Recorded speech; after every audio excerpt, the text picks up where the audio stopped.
Alright, welcome to episode 14 of Phoenix Wright Ace Attorney. Before I begin the video, I'm going to just give you a little bit of backstory on this episode.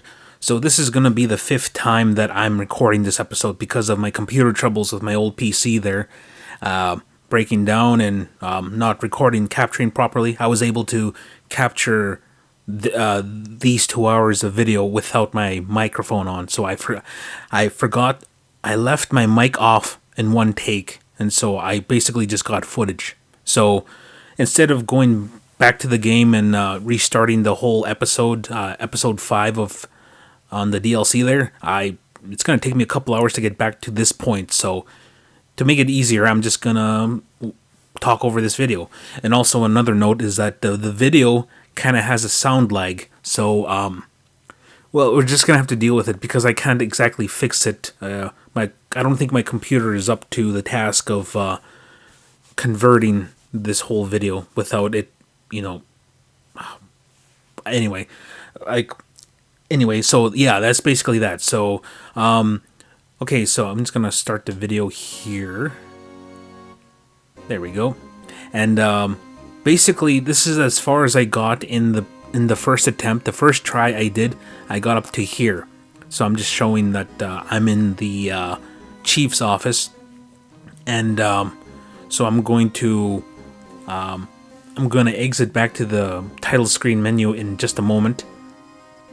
As far as I can recall, yeah, I will go back to the menu eventually, and yeah, we will begin at the start of this. This investigation day, and then we're gonna continue playing through the game. So, hooray!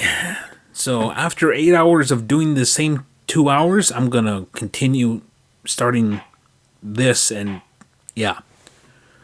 So let us continue here. I am going to do the best I can in keeping up with reading the dialogue and also just providing commentary. I don't think I'll be able to. I'm not gonna bother pausing the video every time I need to commentate or something. Maybe if I really feel like it, but overall I just want to get past this part of the video. Okay, February 24, Wright and Company law offices. What are we doing again? I'm watching like a video from like over a month ago, and yeah, I'm just gonna go with what's going on here. So I must be talking about something here, obviously, because I'm lingering at this first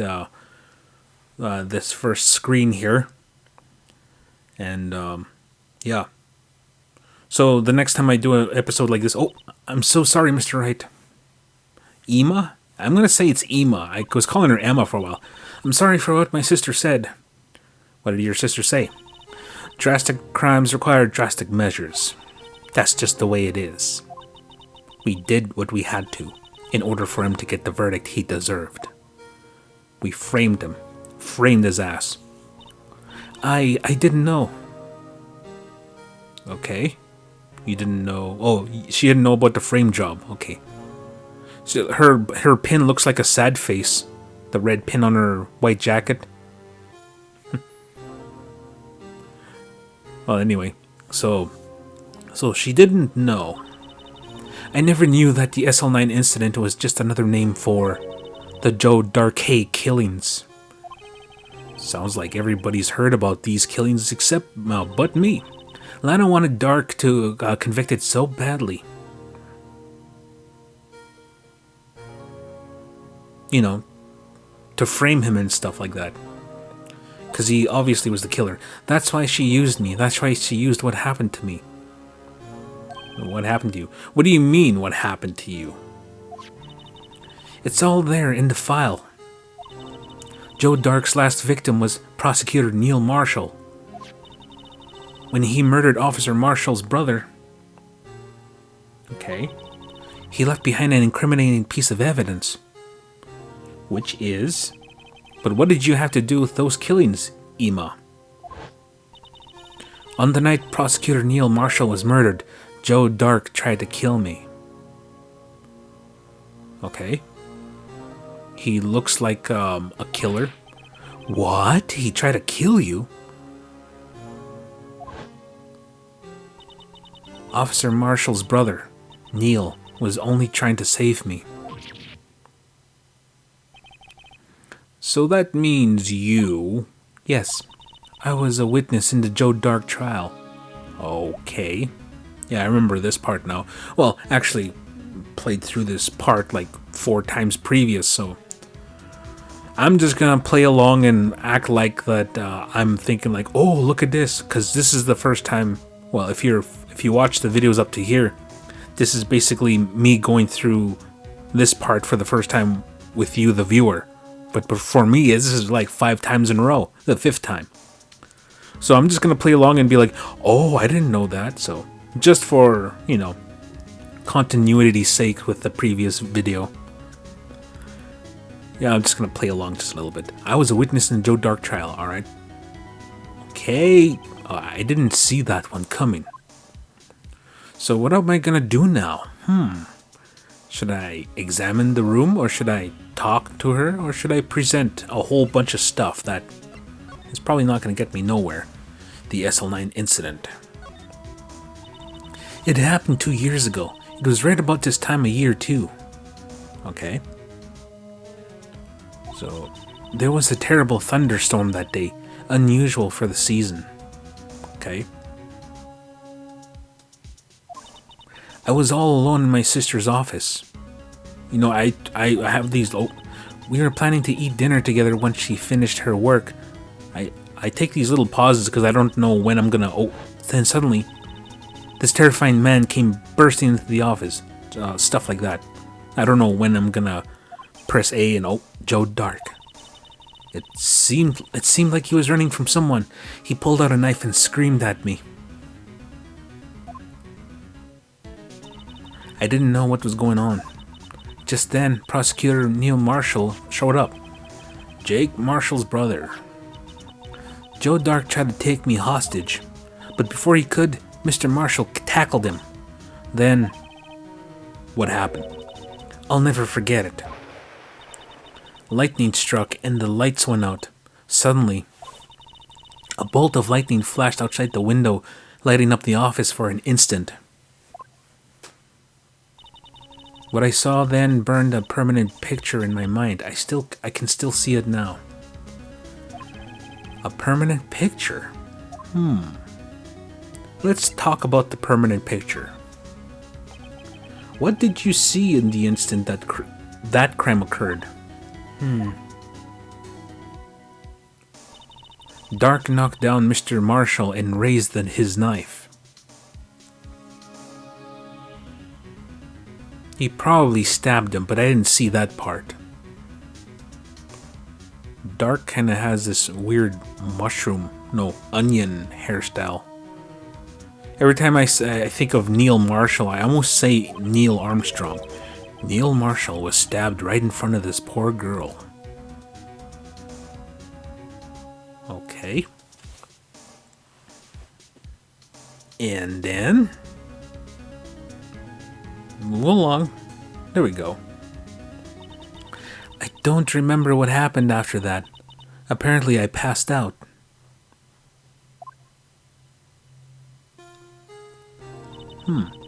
When I came to, Lana was cradling me in her arms. Poor Emma. You've been through so much.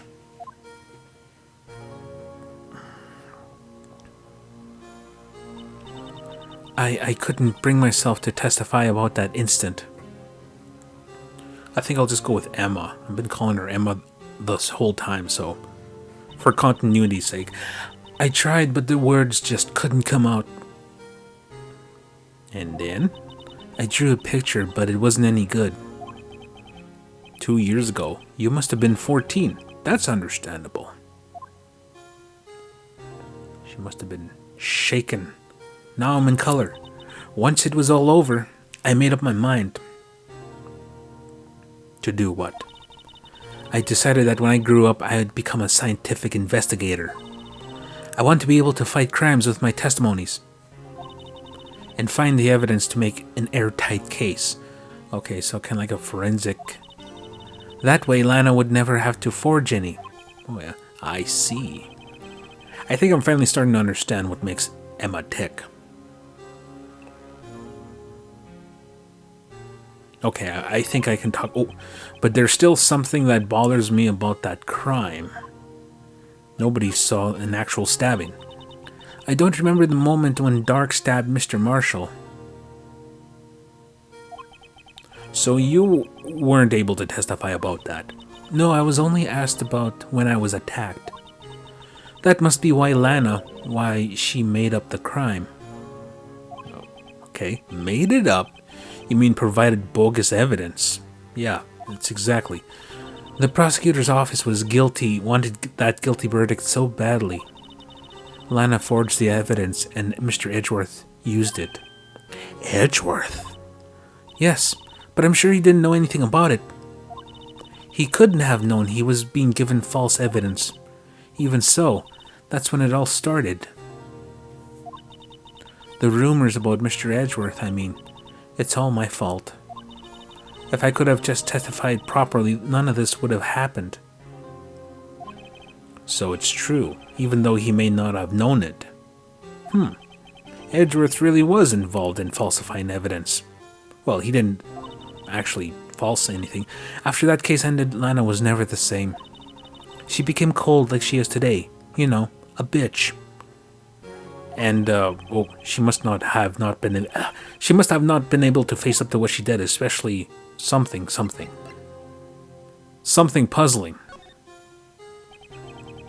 There's something that's puzzling me, Emma. What is it? You said you were in Lana's office at that time, right? That's right. Why then would a serial killer come running in there? Not only that, but he was being chased by a prosecutor. Neil Armstrong. Oh, there's no mystery there. Joe Dark had been taken in for questioning that day. Taken in for questioning? You mean by the police? You mean like for a crime he committed? Of course. This happened at the police department. He tried to run away halfway through the interview and fled into my sister's office. But why did he run all the way over to your sister's office? I'm getting words mixed up here. What the heck's wrong with me? Because the detective officer's questions room right across from the elevator. I'm trying to read it as fast as I can. Across from the elevator, like that door. But Lana was the chief prosecutor, wasn't she? Wasn't she? Answer me! And starts shaking her. No, silly. Didn't I tell you? 2 years ago, Lana was a detective. She was the best in the entire force. What? That's news to me. Nobody tells me anything. After the Joe Dark case, she was transferred to the prosecutor's office and made chief prosecutor. Lana used to be a detective? Interesting. I don't know. Wonder why she was hiding that. Go on. Tell the rest of your testimony to me. You know, they could have videotaped her testimony and that would have been good enough. But maybe she was like in shock or something, struck. I guess she couldn't do it. She couldn't do that. But, yeah. I guess if someone's traumatized, it's very understandable that they can't get words out. Especially if, something as close to as getting killed. Yeah. I have no idea I've had a few close calls, but I can't say that it felt like I was almost killed. I better have another talk with her. I guess if I had near death experiences, like if I had a near accident, I should say, it doesn't really feel like a near death experience, but when someone tries to come after you with a knife, I would think differently. It's probably traumatizing in a more, a more heightened sense. Alright, let's see what she has to say. Lana. Mr. Wright, it seems I kept causing you trouble. Falsifying evidence. I didn't think you were the type. Criminals don't mind playing foul, why should we? Okay. She seems like one of those people who are straight shooter, like, well, I guess her sister did tell us that she falsified evidence. But Lana, if you're innocent, an innocent person might be found guilty. Believe me, I understand the risks. Lana, Emma told me about you. Oh? About how you were a detective 2 years ago. And how the SL9 incident was the reason for your transfer to the prosecutor's office. That's right. Could you fill me in on the details, especially about that unusual change of jobs? Was it like a pay raise is what you were after? You wanted that, you wanted to roll with the big boys? I suppose you have a right to know, Mr. Wright. Okay, and now we're going to talk to her about, let's see, today's trial. A lot of revelations were uncovered at the trial today, not the least of which was the fact that this case is largely connected to another one 2 years ago. Evidence from that case was stolen. I expected as much. I know how obsessive Officer Marshall can be. That trial, it really wasn't fair, wasn't? What was it? I believed in you, Lana. I believed that no matter what happened, you'd always stick to the truth. It couldn't be helped, Emma. At that trial 2 years ago, I sold my soul. Well, all drama aside, the fact that the matter is, at 5:15 there was no murder at the police department. Tell me it's not true, Lana. What the witness, Miss Starr, said. About you stabbing Mr. Goodman with a knife. Okay.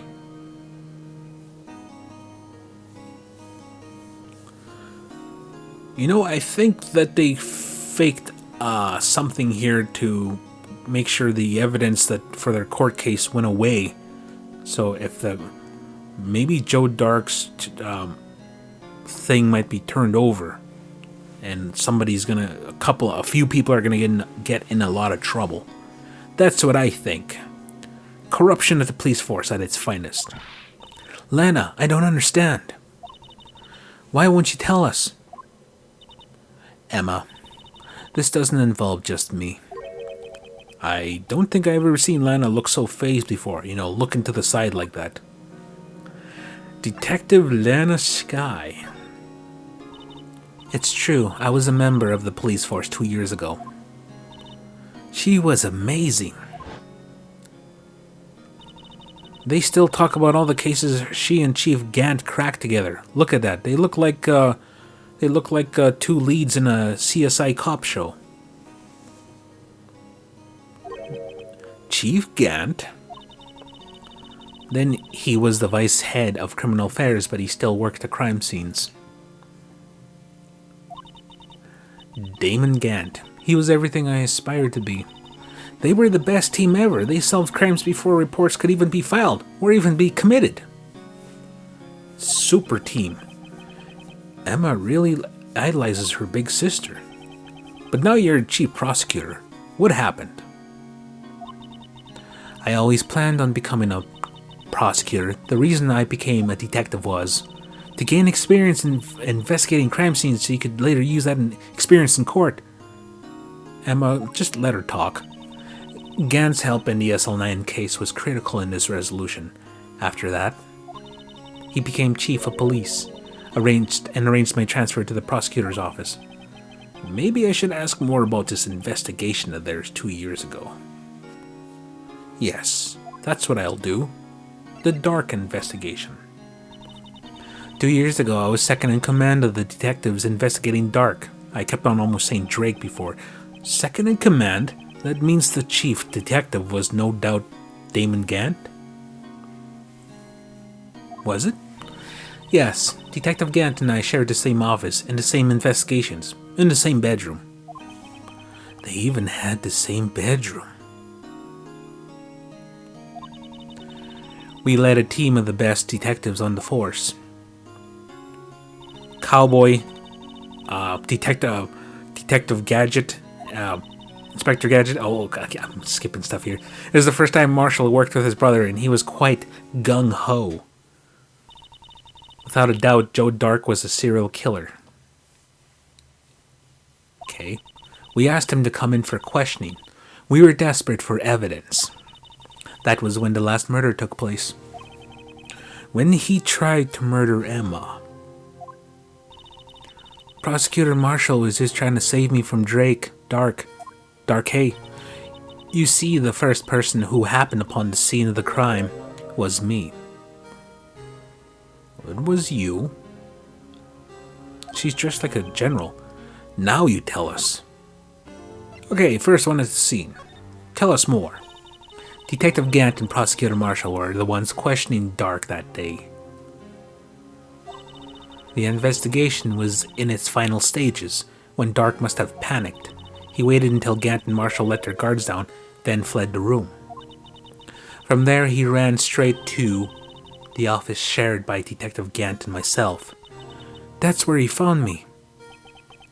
So you were the first person to run to the scene, Lana.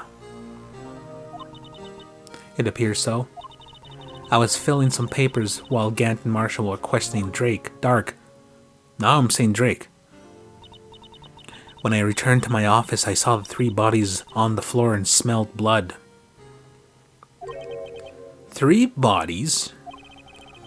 Prosecutor Marshall, the victim Emma, who passed out, and the suspect, Joe Dark. I was just waiting for that. During the struggle, it seems like Mr. Marshall struck a final blow before he died. Joe Dark had incurred a minor concussion and lay unconscious. What did you do? To be honest, I panicked. I picked up Emma, carried her out of the room, and just held her. I can't blame her. After all her sister must have gone through. After that, I placed Dark under immediate arrest. Let me get this straight. You were all involved in the SL9 incident. That's right. Quite a coincidence. Coincidence? I don't buy it. Nope, not at all. What are you saying? There's no way everyone involved in this trial was also involved in that incident. Just by chance. But that case was solved 2 years ago. At least one person went to extremes because they didn't believe it was truly solved. Officer Marshall, yes, his actions came as a surprise to me as well. Ever since his brother died, he's changed completely. I guess he wasn't convinced with the ruling against Joe Dark. Life doesn't end with the closing of a case. Everyone has to live the rest of their lives with their memories. That case just might not be over yet. Emma was assaulted by Dark at the police station, right? Police department. Yes, in the office that Damon Gant and I shared.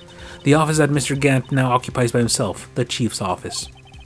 Maybe we should have a look at the chief's office, the site of the final SL9 murder.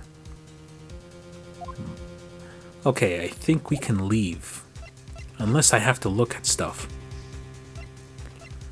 Okay, Criminal Affairs Department.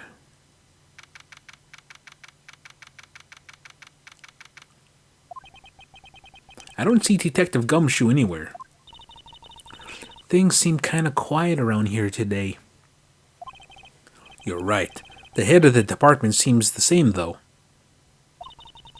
Why don't we go look for some other people to talk to? Right. We can come back here later. Okay, so we're gonna move to where? Police department entrance. February 24. Police department. It's Hombre. Howdy, Bambina. Oh, Mr. Marshall.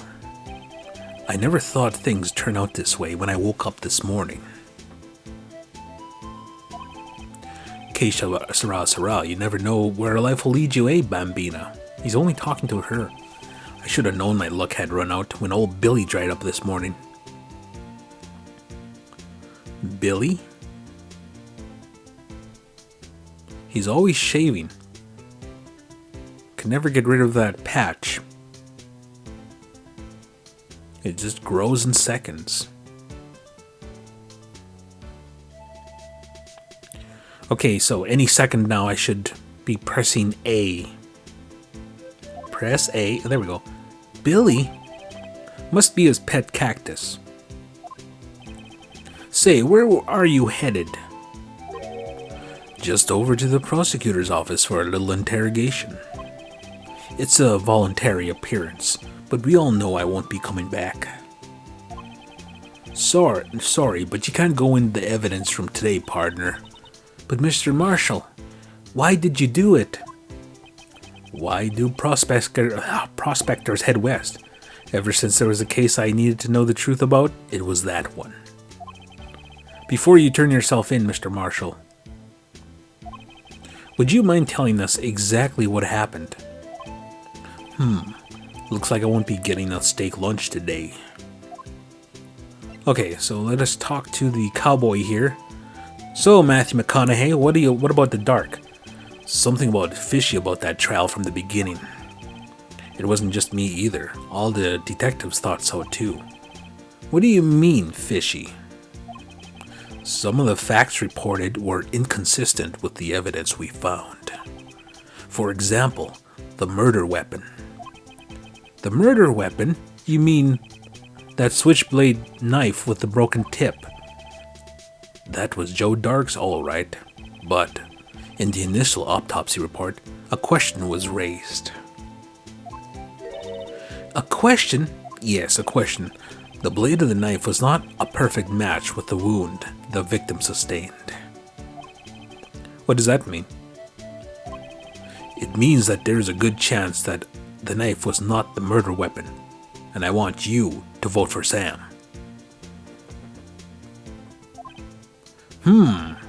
However, in the report that was finally submitted, that possibility had been erased.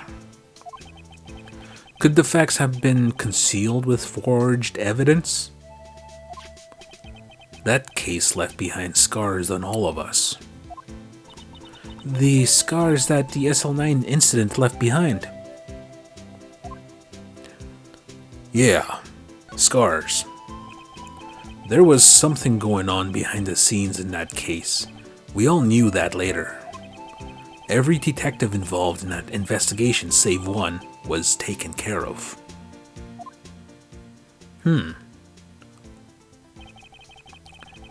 Miss Starr was fired and I was demoted and boxed away in a tiny room. What about Detective Goodman? If they did something to him too, the commissioners would get suspicious.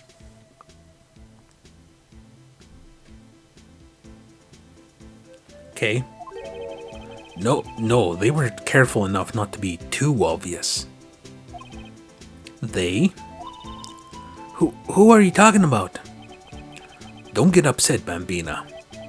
I mean Damon Gant and Lana Skye. Okay. I got the looks, but he got the brains. He was the one of the best prosecutors around. I had just made detective when it went down. It was our first case together. How old was he? Your brother? He was 27 at the time. He was awarded the highest honor that very day. The highest honor? You don't mean King of the prosecutors? Oh, not that again. What are you looking at me like that for? That's an honor for a prosecutor. It is. Mr. Marshall must have really been close with his brother. The day the SL9 incident took place, that wasn't the same day as... That's right. It was the day of the evidence transferal. Interesting. It was drizzling that morning, and by nightfall, there was thunder. I can't believe 2 years has gone by already. I tried to steal the evidence so the case wouldn't die. Apparently someone tried to stop you. Detective Goodman was murdered, and the evidence locker was empty. Gant and Sky. Chief Detective Damon Gant and his second-in-command Lana Sky.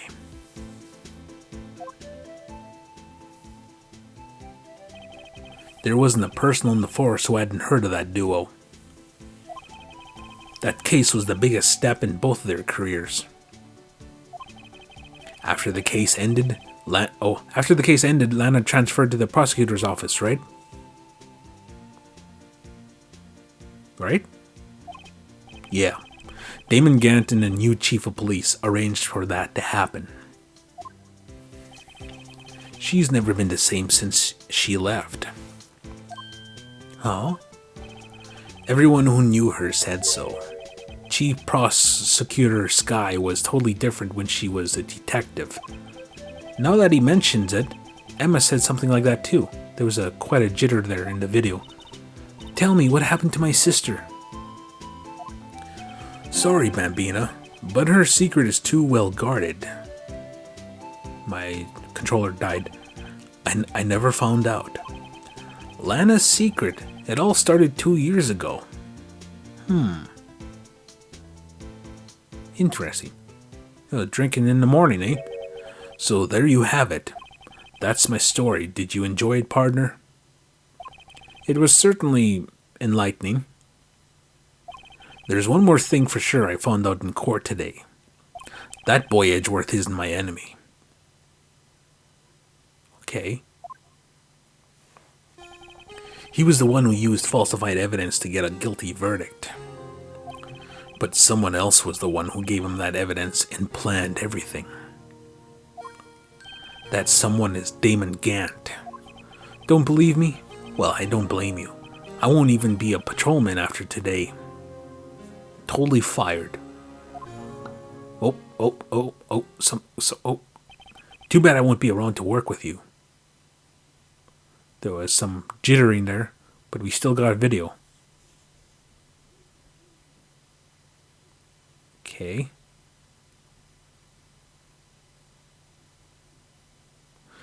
Any moment now.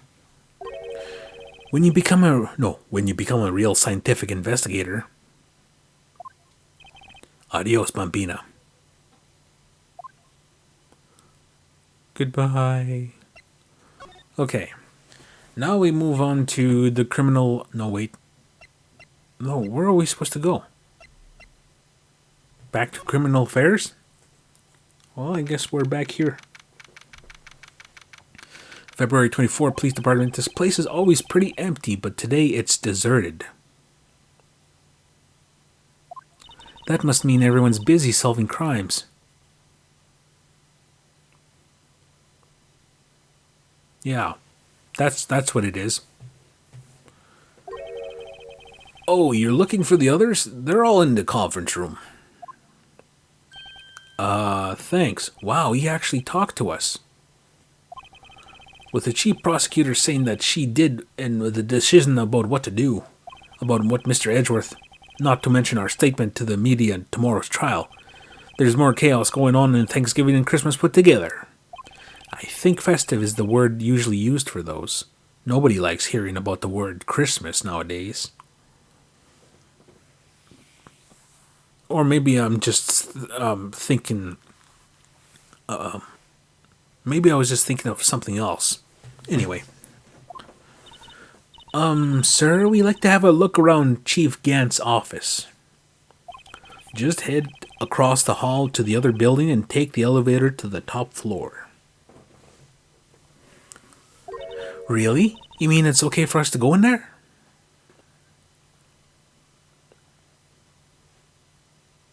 I mean, we aren't police officers or anything. Hey, you're right. You can't go in there. It's off limits. Now I see where Detective Gumshoe gets his unique charm. Well, what are we waiting for? Waiting for? Let's head to the chief's office. That did say waiting. Okay, chief's office. Very Castlevania looking. A mere man?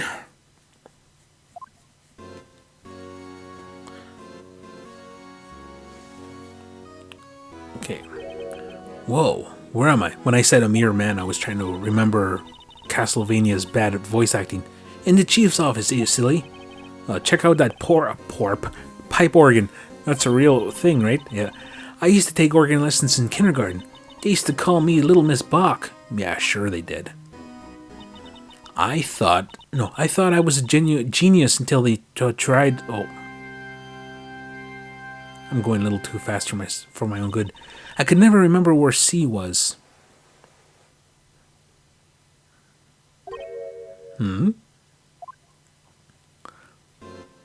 Oh, it's you two. Chief Gant. He put that paper he was reading in his desk.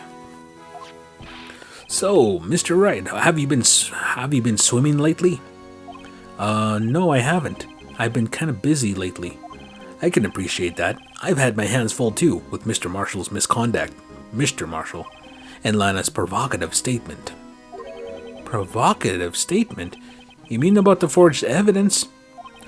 2 years ago have passed since that incident. My, how time flies. Hey, what are you looking for? See that big picture on the wall over there?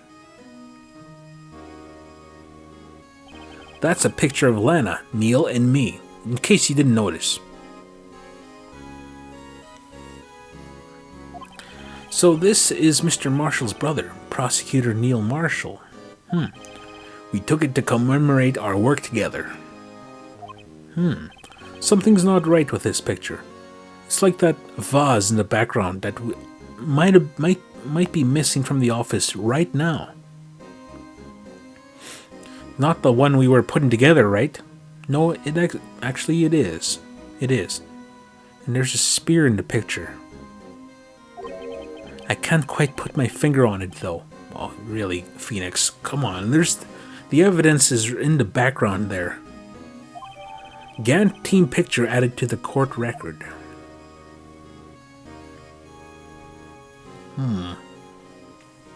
Constipated. Anyway, I like to reminisce all day, but there are matters that need my attention. I'm going to lock up here, so let's go out together. Let's go. I really gotta go. Oh, but this office, it was a crime scene 2 years ago, wasn't it? That case has long been over. There's no need to investigate it anymore. All the same, we still like to have a look around.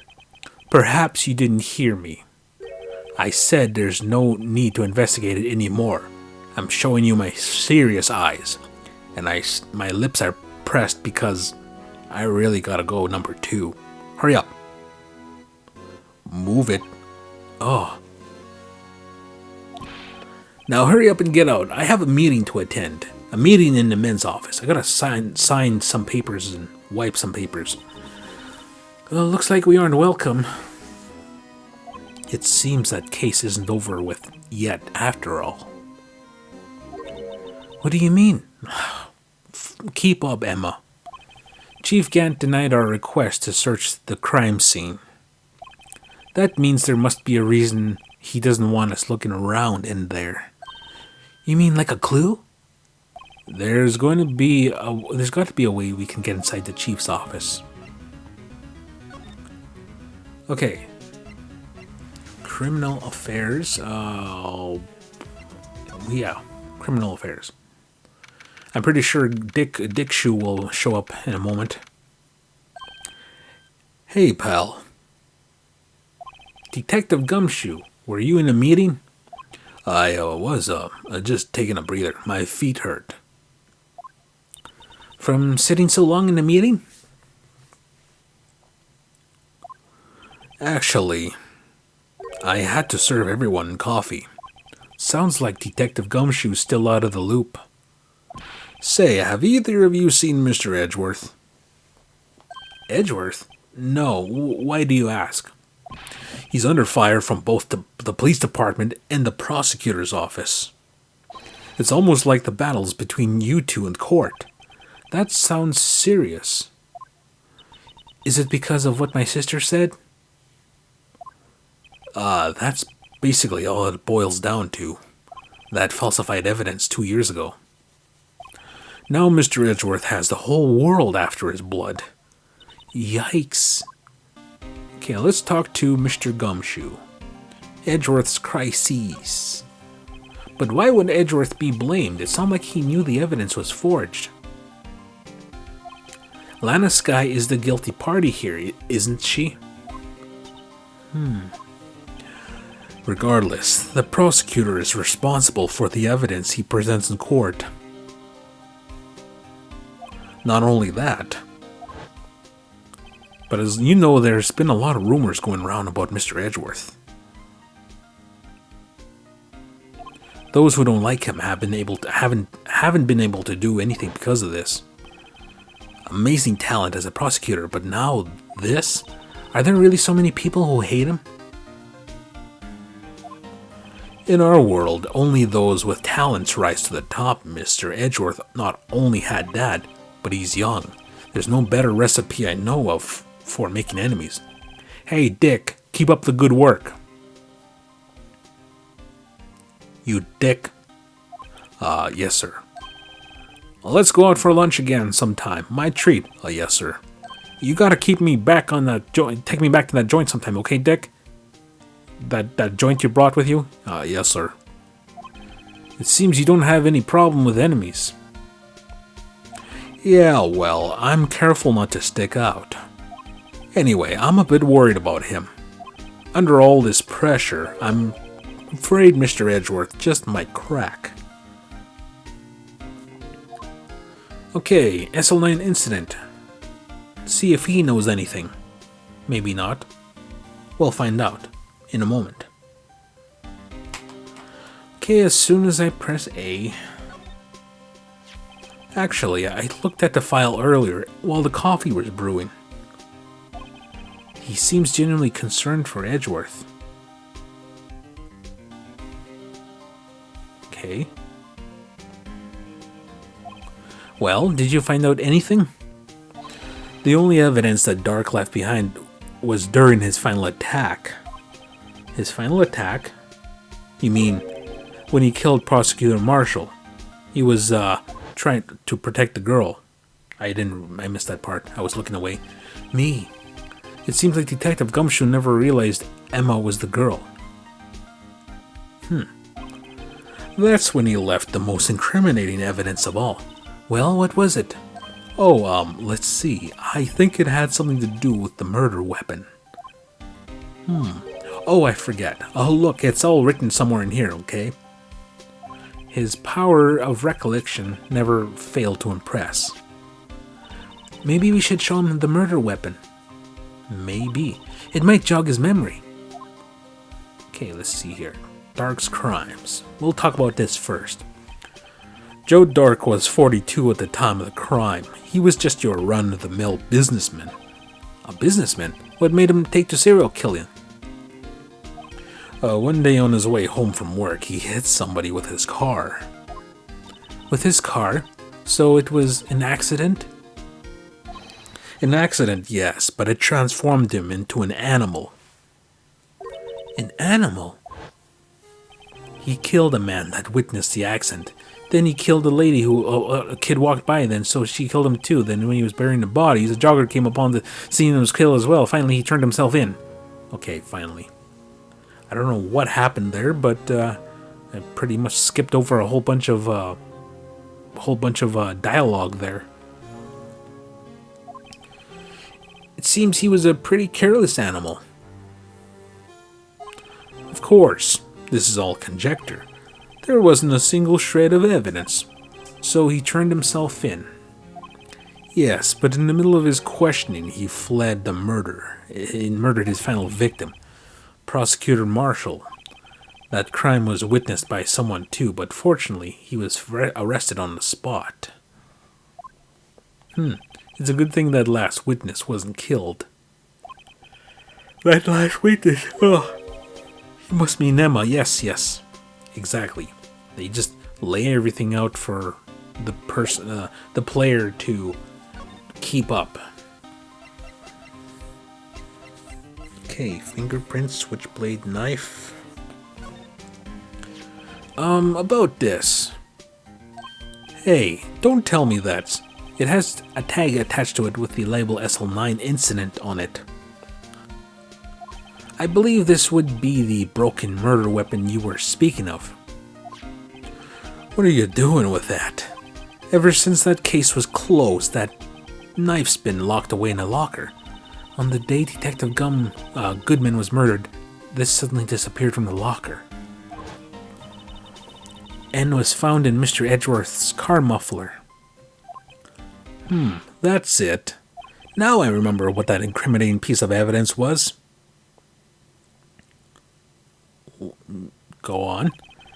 When you showed me that knife, it all came back to me. Well, what was it, Detective? Quick, before you forget again. Okay, let's talk to him and see. Murder weapon. This knife, it was Joe Dark's, wasn't it?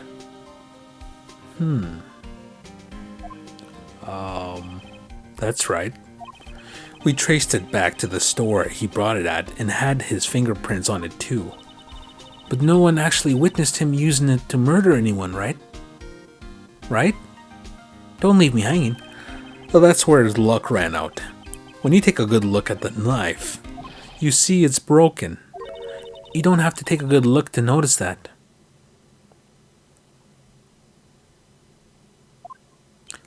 Yeah, well, anyway. Take a good guess where the broken off tip of the knife was found. That's what did him in. Where was it? The victim, Neil Marshall, was carrying it inside his own body. It was found deep inside the stab wound. Wonder why. It's a cheap knife. Did it match Dark's knife? You bet, down to the last fiber. That's pretty conclusive.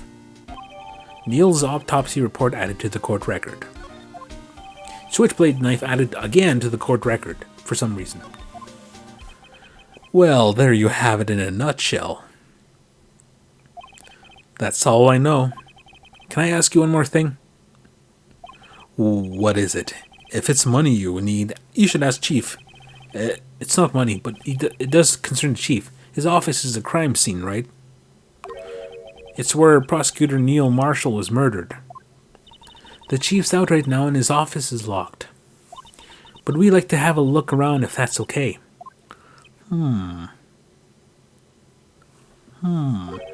Well, any detective's ID card can unlock the door. What? Really? But if I let a civilian in there, I'd be charged with a breach of trust. Breach of trust? Simply put it, I'd be canned.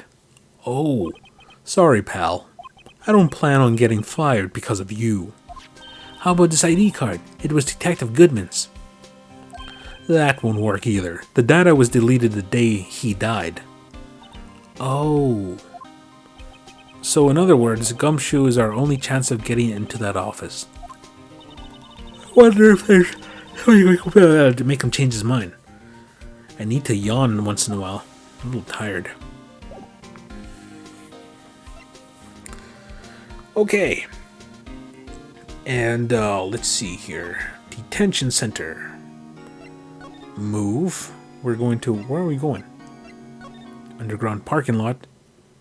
February 24. Prosecutor's office. Underground parking lot. I should use these times to yawn. No one's here today. Not even Miss Starr. Everyone's probably busy looking into what exactly went down in the evidence room. They sure did. They sure are. That must be where the detectives are. But we proved in court today that no one was murdered in the evidence room at 5:15 p.m. on the day of the crime.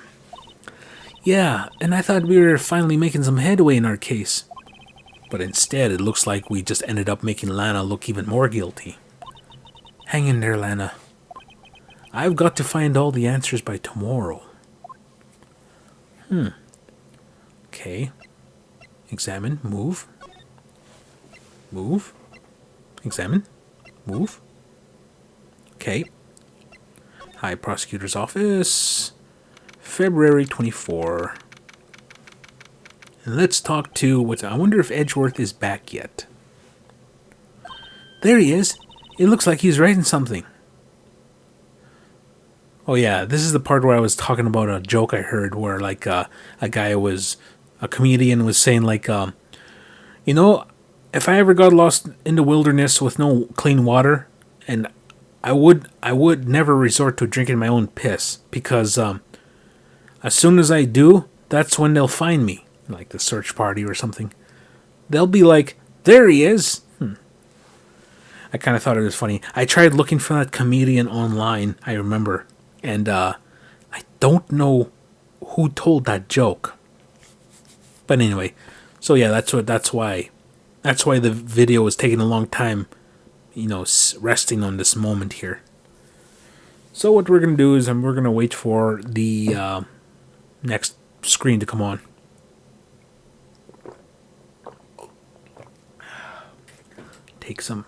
Have a little bit of water. All right, we're ready to roll again.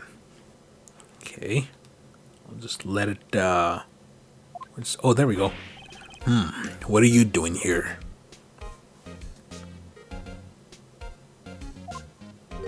He sure was quick to throw that paper on the floor. Tough day in court, huh? I've had to live the past 2 years with rumors flying around. What's another allegation to me? Cheer up, Mr. Edgeworth. I'm rooting for you. That's Edgeworth for you. Always trying to hide his real feelings. So, what do you want? Unlike some people, I don't have all day. He's snarling at me. Okay, let's talk to him. Forged evidence. There's no excuse for what I done. 2 years ago, I used false evidence to obtain a guilty verdict. That's what it all breaks down to, and nothing I can do can erase that fact.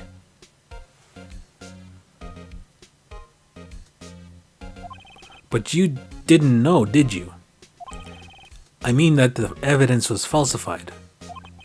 The police department and the prosecutor's office share a bond of trust. If that bond is broken, we stand to lose everything. The police department's error is my error, and my responsibility as the prosecutor in charge. Okay. That fact remains the same no matter what excuses I might have. Mr. Edgeworth, I take pride in my work. So tell me why. Why has it all come to this? Even Edgeworth can't keep this kind of emotion bottled up. Alright, tomorrow's trial. Are you up for the trial tomorrow? First last year's trial, and now this one. It seems all you do is worry about me. To be honest, you're getting on my nerves. But Mr. Edgeworth, you can't just walk out on the trial. Tomorrow is the last day. It's too late to change prosecutors. I bet that's what my superiors are banking on. I never thought that case would come back to haunt me like this. What do you mean? That list of evidence, it seems too short. Most lists run twice as long. It's only half as long as most lists? That is odd. After Neil Marshall was murdered, I became prosecutor for that case. I may not have been part of the investigation, but at the time there was only one thing on my mind. I'd use the evidence I was given to prove the suspect guilty. Say, we saw a picture taken around that time. That picture, something seems strange about it. Okay, the day of the crime. Could you tell us again about what happened that day? The day Detective Goodman was murdered. You were participating in a ceremony over at the station, right? I never cared for ceremonies, but I had to attend that one. Because you were awarded this? Those receiving awards can't exactly skip out on the ceremony. I'd finished up in the office in the morning, then drove over to the police department. You finished up at the office? Yes, just odds and ends, clerical stuff. I didn't plan on returning to the office that day. That is, until I was asked to take something back. Take something back? This. Oh yeah, Chief Gant asked you to hold on to that, didn't he? Yes, it was a piece of evidence in the case that was closed half a year ago. He asked me to bring it back to the prosecutor's office. That's the story we heard yesterday. So you came back here to the prosecutor's office because the chief asked you to? That's right. Okay. Talk. Examine. Okay, let's examine that paper. I wonder what he was writing before. Come on, Mr. Wright. Let's take a look. Are you crazy? Edgeworth is sitting right there. Just distract him. I'll check it out. Hey, Edgeworth. Huh? Is that Detective Gumshoe out on the window there? Oh no, he's falling to the ground. Hold on. First, let me see what this girl's doing crawling around at my feet. He didn't even look. What? Letter of... If you can't read, I'll read it for you. It says letter of recognition, resignation. Resignation? Edgeworth, you don't mean...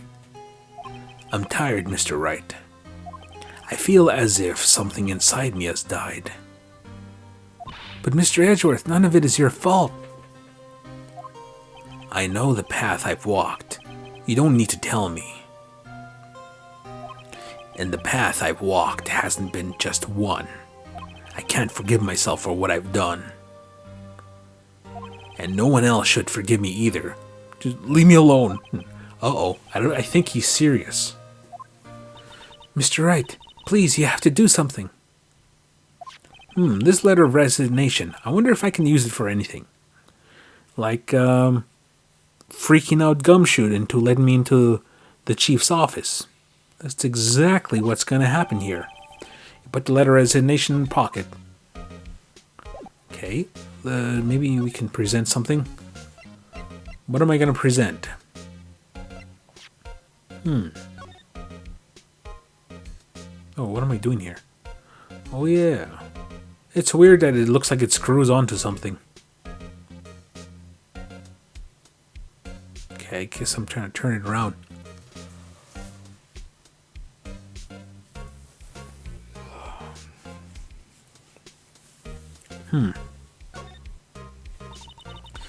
So this is what the back of the badge looks like. And I always thought it had a safety pin. Each badge has a number carved into it. That way you can tell which attorney it belongs to. You mean you couldn't lend your badge to anyone? No, I'd be found out right away. Well, that's no fun. Okay, so I don't know what I was doing there. I once dreamed of being a defense attorney a long time ago. What? You wanted to be a defense attorney, Mr. Edgeworth? Yet, a clear path is laid out before me. I have no time to look on back what might have been. Okay, Goodman's ID. Right, please. I'm the prosecutor on this case. You don't expect me to sit here and discuss the case with you over a cup of tea. I'll pass on the tea. Just tell me about the case. Mr. Wright, Mr. Edgeworth just told you no in a very stylish manner. Whose side are you on, anyway? Maybe if I just show him my best evidence, I can get some reaction out of him. What is it going to be? You know, it wouldn't hurt if you put this up somewhere, like on a shelf. That has no meaning for me anymore. What do you mean anymore? That's who I was last year. What good is it to dwell on the past? He's asking me? That makes me kind of mad. Actually, something's been troubling me about this shield. Look, Do you notice anything different? Different? Yeah, don't you remember the other shield in the court record? I guess I better present this other shield. Right, please. Blah, blah, blah, blah, blah, blah, blah, blah, blah. Okay. Okay, that didn't work either. So what am I presenting here? Screwdriver, blah, blah, blah, blah, blah. Gant team picture. This picture is hanging on the wall in Chief Gant's office. Prosecutor Neil Marshall. He had just started making a name for himself.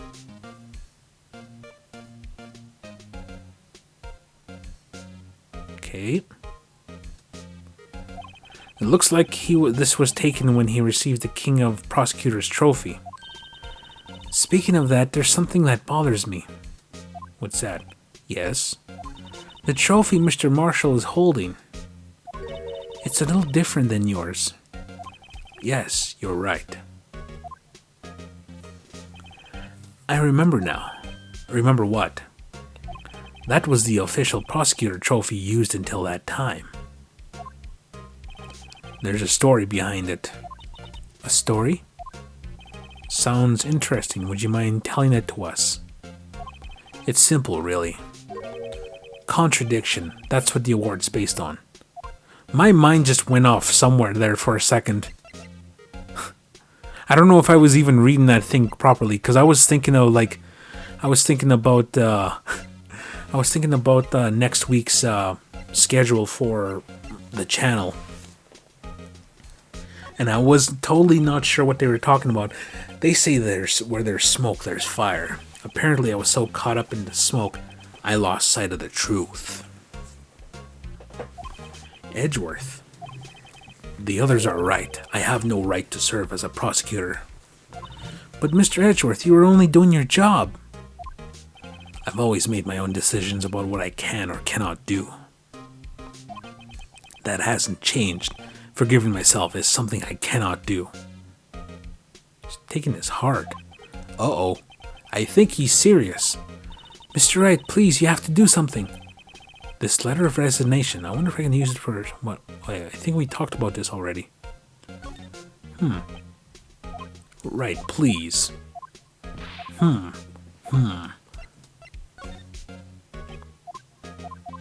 Okay.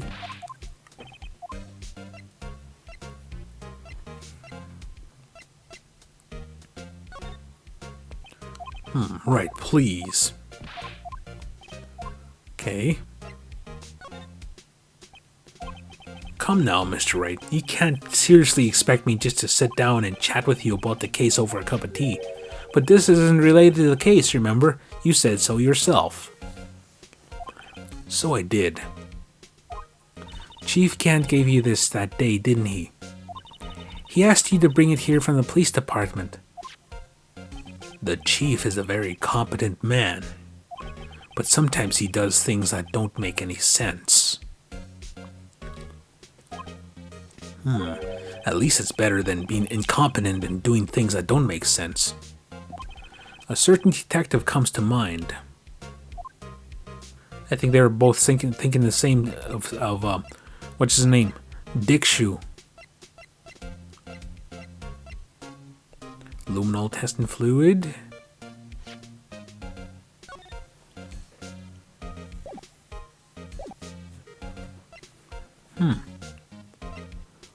Okay, I wonder what I was doing here.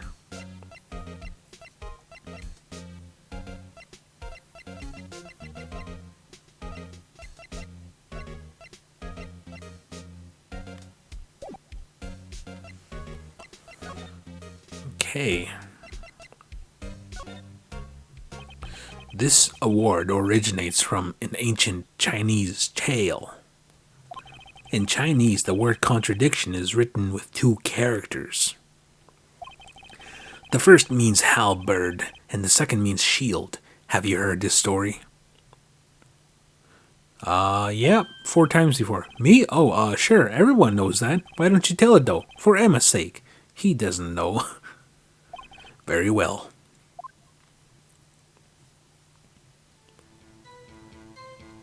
Okay, long ago in the kingdom of Chu, there was an arms merchant. Okay. Alright. One day he presented the king with 2 items. The first was a halberd. He claimed it could slice through any shield or armor.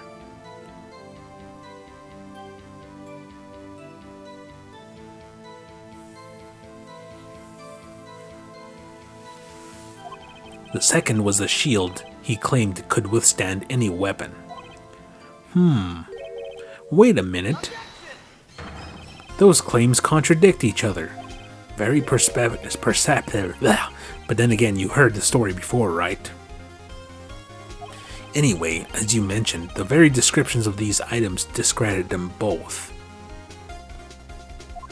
When the king pointed this out, the merchant was left speechless, and thus the Chinese word for contradiction was born. Halberd shield? Halberd? Oh, I see. So the chipped shield and broken knife symbolize... Precisely so. They symbolize the merchant's items. The ancient tale ends with the merchant at a loss for words.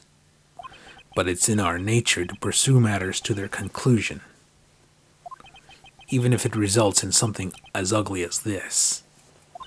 Wow, thanks, Mr. Edgeworth. I learned something new today. That's funny. If that's so, then why were you only given a shield? You'll have to ask Chief Gant.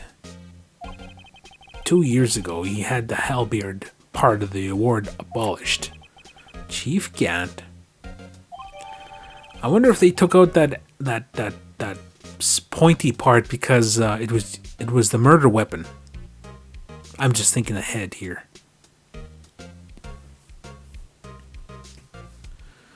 Okay, let us move along. We'll eventually move on.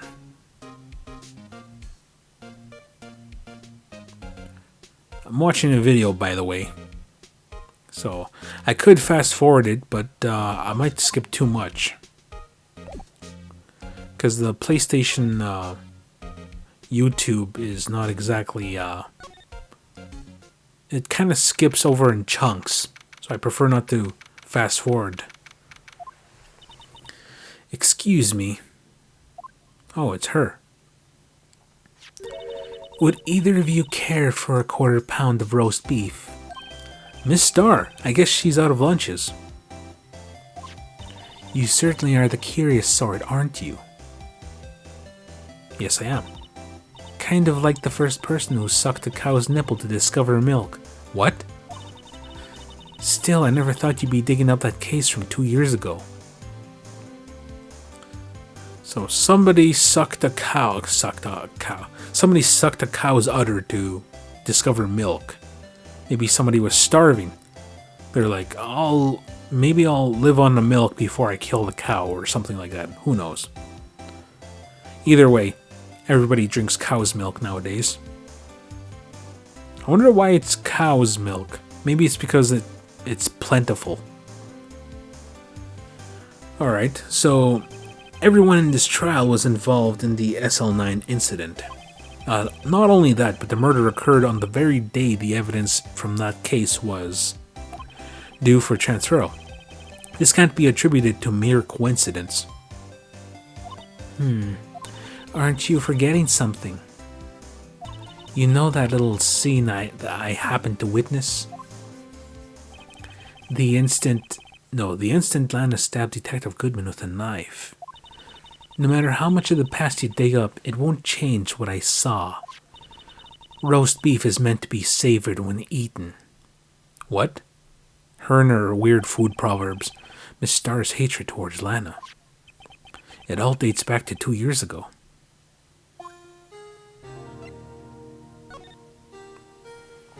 Okay, Dark investigation. Let's talk to her for a little bit. Joe Dark. That's a name I'll not soon forget.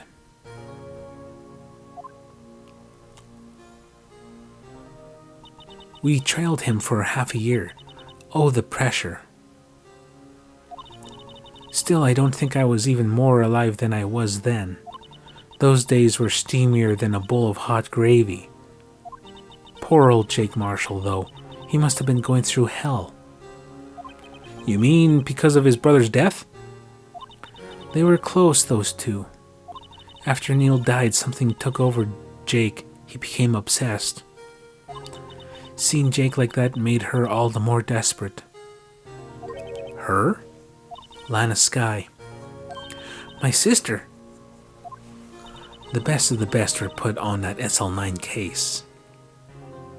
Of course, they were led by that legendary duo. Yeah, we know these two. Lana and Chief Gant. No, Lana and Chief Gant. Okay, after the case closed, our legendary duo, let's talk about legendary. Damon Gant and Lana Skye. 2 years ago, Gant was chief detective and Lana was second in command. They were the best. They solved all kinds of cases together, didn't they? Damon Gant's magnetism in particular was almost unreal. His magnetism? By that, I mean his ability to attract evidence.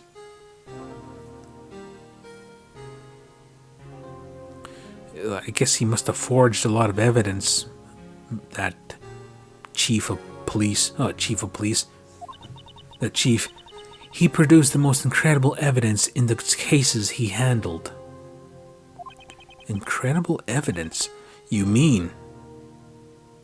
Oh yes, there were rumors about him even back then. No one dared confront him though. I take it she's talking about forged evidence. Yeah, definitely.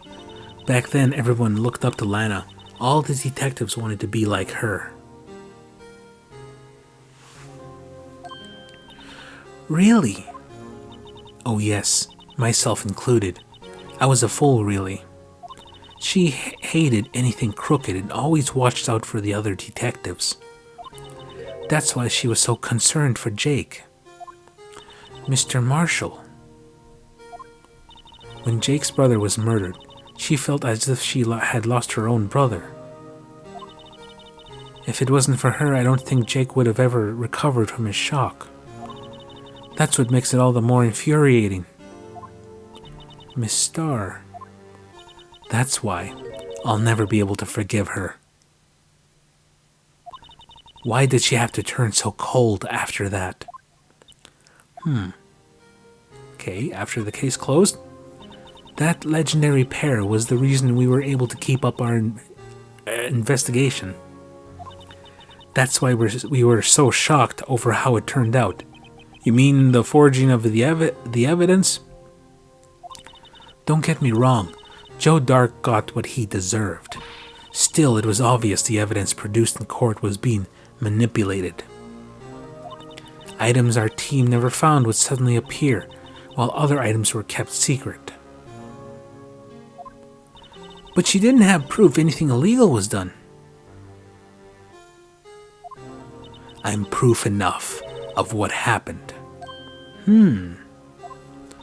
After that case, all of us save Goodman were relieved of our duties. Most without even so much as an explanation. Then Lana Skye transferred to the prosecutor's office and became chief prosecutor. Lana always wanted to be a prosecutor.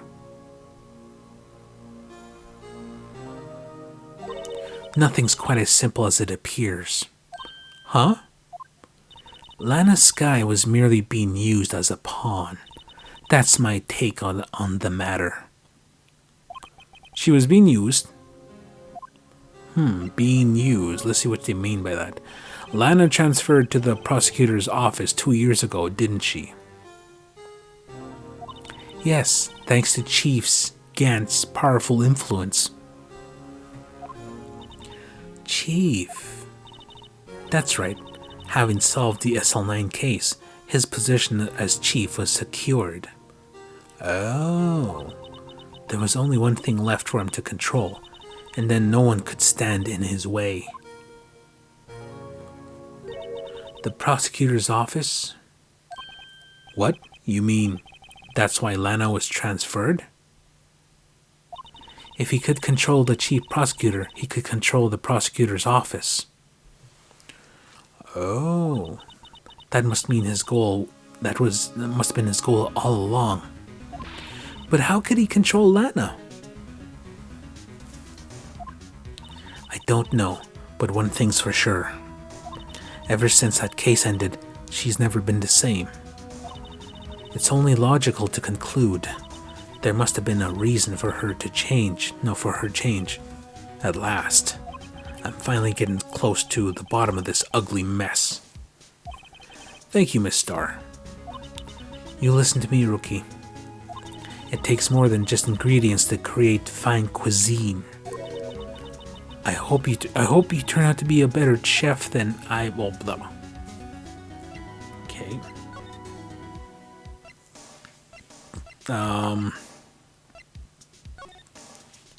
I don't have anything else to tell you, Miss Starr. The only thing I can give you now is a poppy seed rice set. Talk about cheap. Eat this and maybe you'll be able to tell black from white in court tomorrow. Okay, I don't think anything else will help, so let's just move on. Police department entrance, move. Let us go inside to criminal affairs and maybe we will talk to Gumshoe. Oh, you're back. You're still here. I gotta make 150 copies of these files. Sorry. Brewing coffee, copying files. I'm turning into a regular DJ. You're a DJ as well? If I'm not mistaken, I think he means desk jockey. Oh, that DJ. I gotta admire your persistency, but my answer is still no. I'm not letting you into the chief's office. Period. I'd be my neck on the line. That office is the last crime scene in the SL9 incident. I have to take a look in there. There's got to be something we can do to make the detective change his mind. Like showing him the letter. Let's do that. Okay. What's this crumbled up piece of paper? Huh? No way. Mr. Edgeworth can't be serious. Is he ever not serious? I can't believe they pushed him this far. Mr. Edgeworth really feels responsible. At first I thought he was just as cold as ice. But now I know different. He trusted us detectives to provide him with sound evidence. But we betrayed him. Detective. That's it. I made up my mind. But, here, take my ID card. We can't do that. If someone found out, they wouldn't let you off the hook with another lost item report. Look at me. It's no secret I'm already out of the loop. After all, I'm friends with Edgeworth. Depending on how this case turns out, I may already be as good as terminated. Yeah, he might be terminated. Very incompetent as a detective.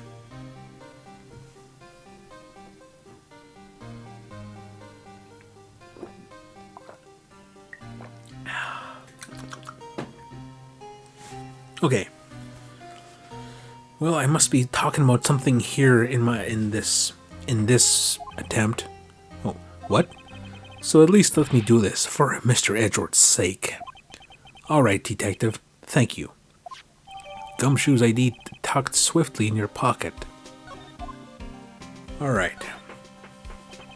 Let me share a little advice with you as a detective. If you don't have a clue, keep it to yourself. Okay, I'll keep that in mind. Sheesh. All right.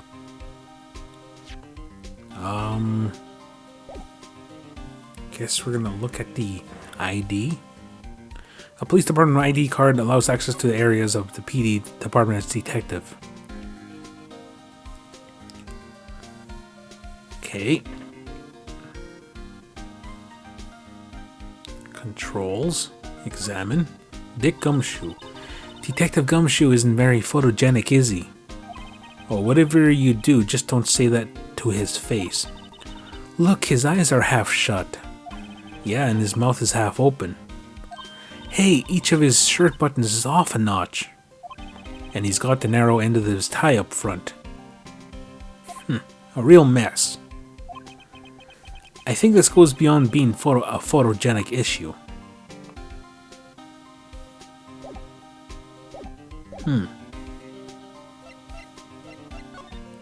Talk? I think we're done talking here. Okay, present. Well, I don't know what I'm doing here. Let's move. There we go. Chief's office. Alright.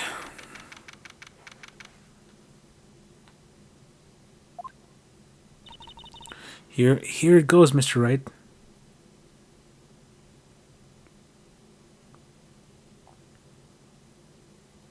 Okay.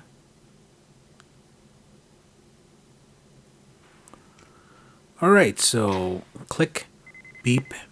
Alright.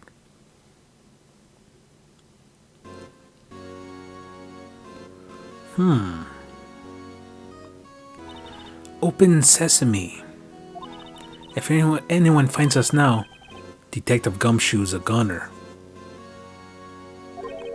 If that happens, I'm counting on you to bail me out. Slap. Sorry, I thought you were a ghost. I didn't even know you could slap a ghost. Detective Gumshoe. What are you doing sneaking up on us like that? I wasn't sneaking. I was just worried about something that might go wrong. So I came too. If you're here, then what's the point of giving us your ID card? Crumpled Gumshoe's ID card pocket. Hey, don't do that to my card. Got my words jumbled up there. I hardly ever get a chance to come in here. So I figured I'd have a look around myself. Besides, we're all in this together now. You really want to get fired, don't you? Not if we're lucky. Now, come on, let's see what we can find out. I got a bad feeling about this. Okay, so we're gonna... are we gonna talk? I guess we're gonna talk. The chief's office. That desk on the other side of the room, was that your sister's? Okay,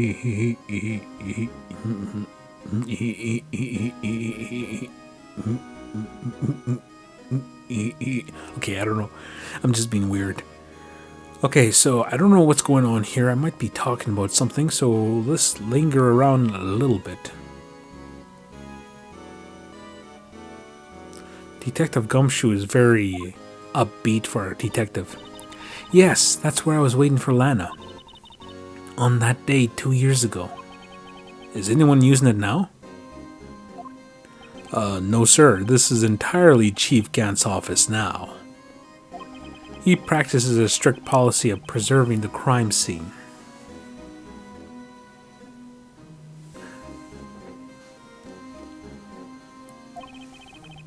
That's a strange reason to leave it there.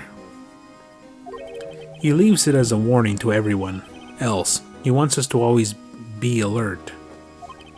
He told us so himself at our New Year's Eve party. Of course, he was pretty intoxicated at the time. I see. So ever since Lana left, no one ever touches that desk? No one except Chief Gant and the cleaning lady who's in here each morning. Still, 2 years have passed since that incident. There can't possibly be any clues remaining. Chief Gant. Can I ask you something? No, can I ask you something? Sure. You only came in here to look around, right? It's because one of the SL9 crime scenes. It's one of the crime scenes. I mean, that's your only reason for coming here, isn't it? Why do you ask? You don't think... Nah, you wouldn't be... Nah. Ugh. No, there's no way. Never mind. Don't worry about it. Okay, now then, let's take a look around a bit more. Hey, hold on, not so fast, buddy. Huh? What is it? When someone tells you don't worry about it, it's supposed to start bothering you, pal. And you don't just let it go like that. Sorry, this guy's starting to get on my nerves. Okay, so what's bothering you? You two don't think Chief Gant might be a suspect, do you? What? Mr. Wright, what do we think of him? Chief Gant. So it's finally come to this. What do I think of him?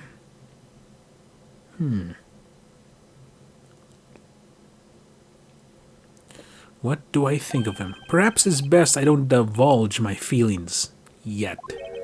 There he goes, ignoring me again. Okay, now let's take a look around. Okay, move, examine. Okay.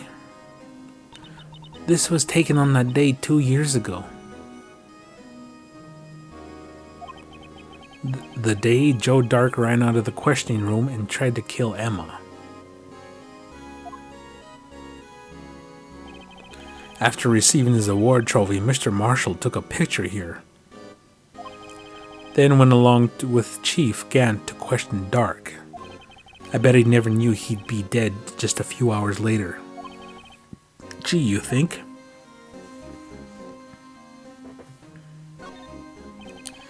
This was Lana's desk. It sure is tidy. Lana's always been a meticulous cleaner. There's not even any dust on it. Looks like someone's still keeping it clean.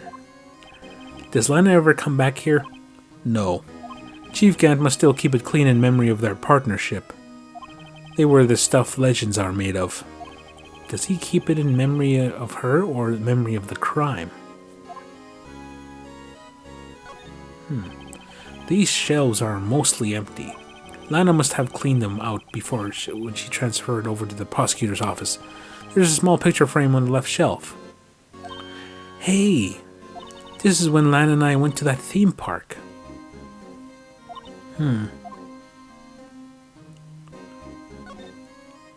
Look at that giant window. Makes you want to crash through it and jump outside. This is the 15th floor. I know, I was just saying. Saying what? Ever since making detective, I always dreamed about doing something like that. Note to self, Detective Gumshoe has a lot of dreams. So as long as he doesn't go crashing through that window when he gets fired. Don't say that. Okay. Let's see, what else are we doing here? The chief's organ sure is a sight to behold. Occasionally we hear him playing from the Criminal Affairs Department. That's on the 2nd floor. This is the 15th. When a detective screws up, the chief calls him to his office and makes him listen to the organ for hours. What's so bad about that? Music soothes the soul. After that, the detective can't hear anything for days except the ringing in his ears. So it's an instrument of punishment, literally. Aren't the chief's ears affected? He never listens to anyone anyway. That's beside the point.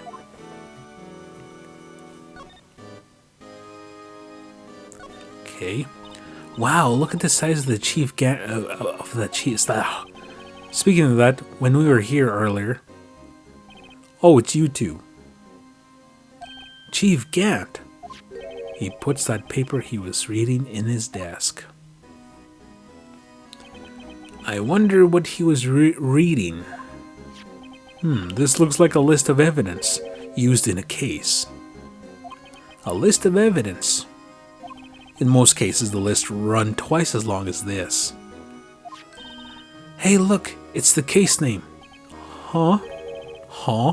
SL9 incident. I wonder what this is doing here. Hold on, detective. What did you just say? I said, I wonder what. I don't know why I thought that was funny. No, about detective evidence list. Normally they're twice as long. That's right. I guess that there wasn't a lot of evidence.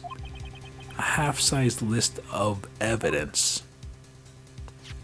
That list of evidence, it seems too short. Most lists run twice as long.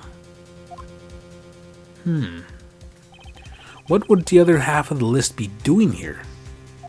I knew it. The chief must be hiding something about that case. It would appear so.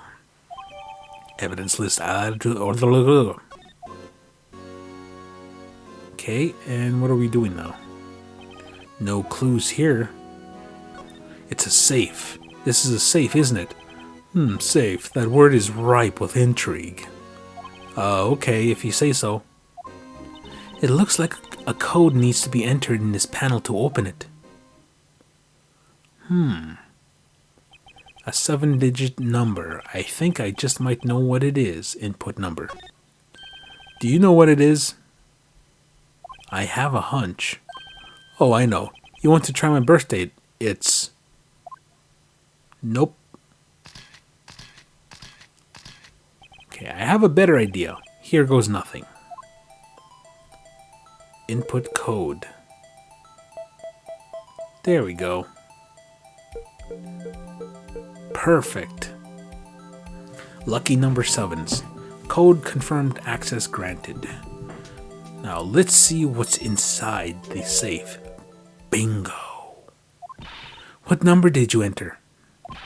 Whose birthday was that, pal? 7777, the final ID card number on that record. What? The number of the mysterious executive officer who entered the room that day. You mean that ID card number? I think you're 17 shy this time. This can only mean one thing. That's Chief Gant's ID number. Say, anyone care to look inside? Yeah, let's do that. Okay, examine. That. Is there any money in there? How much does he have stashed away? Look, it's a shard from a broken cup. This somehow looks familiar. Where have I seen this before? Oh, I know. There's something else in here too. What's this? It looks like a piece of leather cloth. This is a handprint, this is a handprint, isn't it? Hey, I saw somebody wearing a shirt like that once. You think the chief made up the design? I don't think so. Oh, well, it was just a thought. Is that it? Is that all that there was in that safe? Apparently so, it's empty now. A piece of cloth with a handprint on it. A broken shard from a cup. They look like pieces of evidence. But unless you can prove they have something to do with this case, I'm afraid I can't just let you take them. After all, it's my neck on the line here. Great, now I have to prove their relevancy to get them. How are these two items related to the SL9 incident? Come on, there's got to be something we can show the detective. Okay, so I think I know... Okay, I guess I'm saving here. Do not... Oh yeah, I'm saving just in case I get something wrong.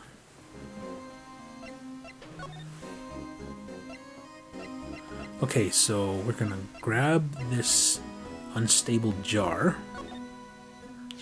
Detective Gumshoe, could you have another look at this jar? All of us put that back together. Oh, those were the days.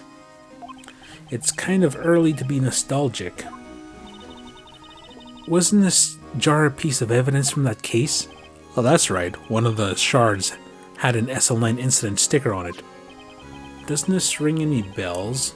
Do you know that fragment we just found? You mean this one? This one that was in the safe? Yeah, that one. That was in the safe. Ha. Now that you mention it, it's ringing a lot of bells. Let's see if it fits. Okay, assemble fragments. Here, let me see that shard. I'll take a crack at this. Go ahead, pal. Show us what a rookie can do. Mr. Wright, something... Okay, if I can piece it together, it'll prove Chief Gant was knowingly hiding evidence. Well, okay, let's check this. Here goes nothing. I think this is pretty straightforward. Turn it upside down. Oh, I guess I forgot. Okay. Rotate piece. There we go. As good as new. There, it fits like a charm. That, of course, means Chief Gant willingly and knowingly hid a piece of this jar in his safe. Oh. In other words, he had concealed a piece of evidence from the SL9 incident. But, hey guys, get a load of this. What is it? This piece he just attached. It's different from the others. It is so. There's a reddish line on it. A reddish line. That's blood. I don't get it. Why would Chief Gant hide this in his safe? The unstable jar data has been updated. So, I think that's somebody else's blood on there.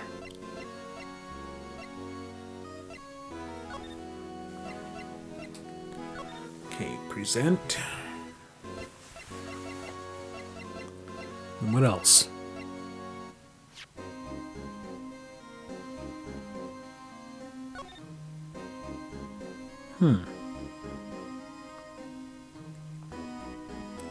Nothing in there. Examine. Hey, look here. It's hard to make out, but there's a dark red stain here.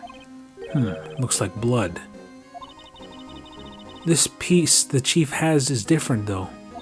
The bloodstains on the other pieces are just spots.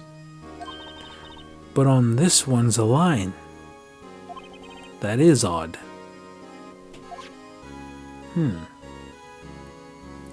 Anything else we need to do with this? I don't think so.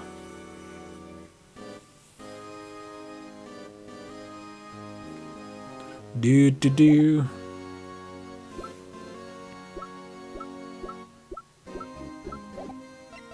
Okay. Luminol testing fluid, fingerprinting set. Fingering set. Okay, fingerprinting set. ID card, luminol. Let's see. What are we supposed to do now? Examine.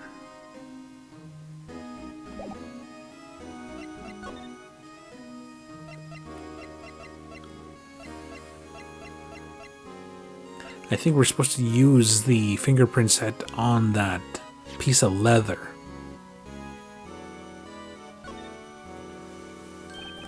Hey, I just brought some of that stuff. Now I can go around detecting blood traces too. Wow, is that a new type? I never seen that bottle before. Add 3 inches to your base height. Base height? Hey, let me see that. Looming tall, new and improved growth formula.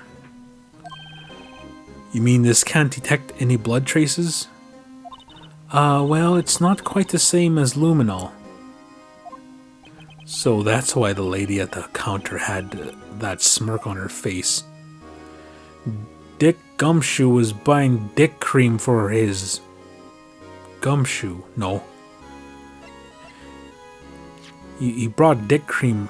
Dick brought dick cream for his dick. Yeah, there we go. That was a failed attempt at a joke. Anyway, so let us continue here. I'm trying to figure out how to use this because I want to use this on the piece of leather.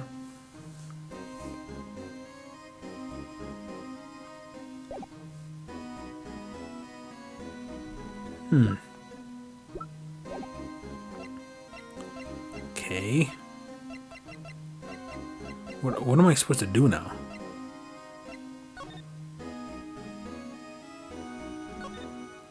This is the real deal, isn't it? The armor and these weapons? Sure is, pal. The chief doesn't care for imitations. First a pipe organ, now this armor. Do you know how many taxpayer dollars must have gone into this room?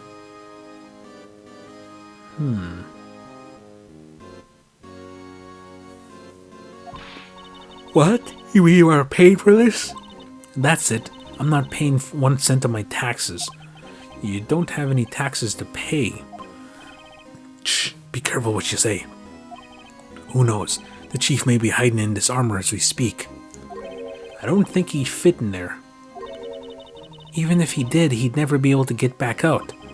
Cut it out, you guys. You don't know how scary that guy can be. Okay.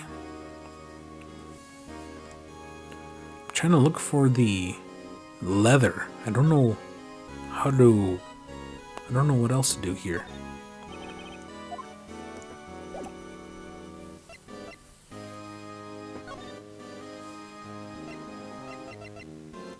Okay, what the heck?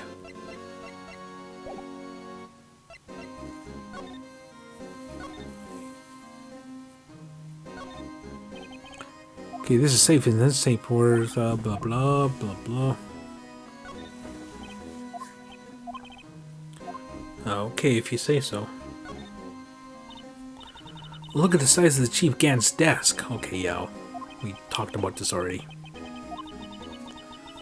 Mr. Edgeworth had the other half of that list. Why would this list be doing here? Better take a little more look into this list.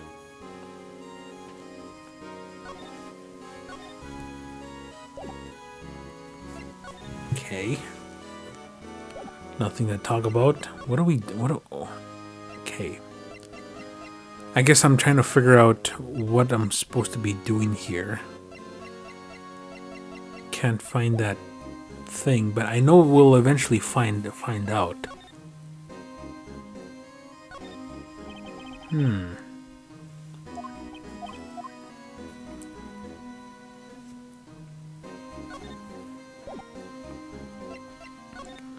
Okay, present.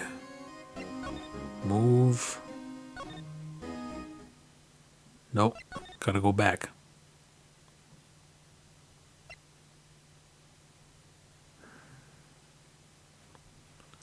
Okay, I think what I will do... Oh, detention center. Okay, I think what I will do is I will go forward a little bit until they start...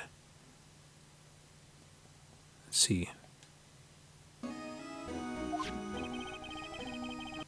Okay, they're talking about other stuff here.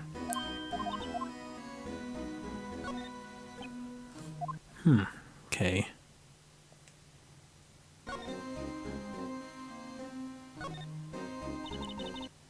Let's see here.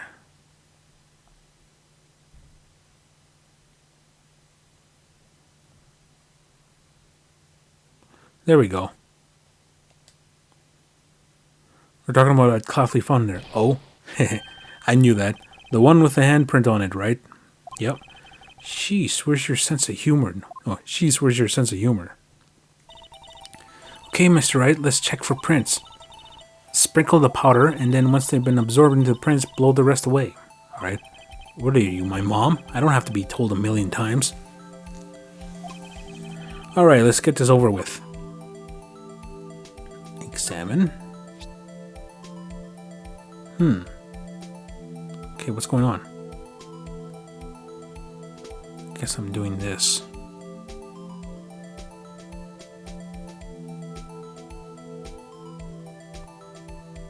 Okay, blow.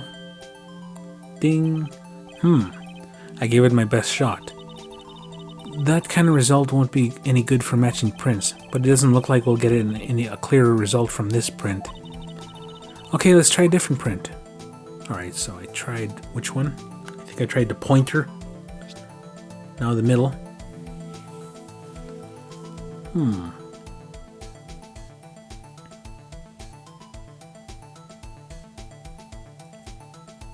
Okay.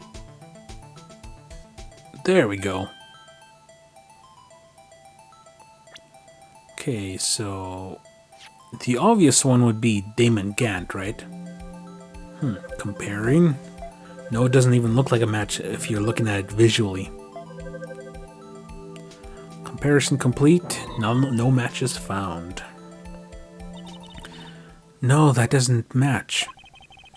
It looks like we're out of clues this time. Yeah. But it was inside the chief's office, right?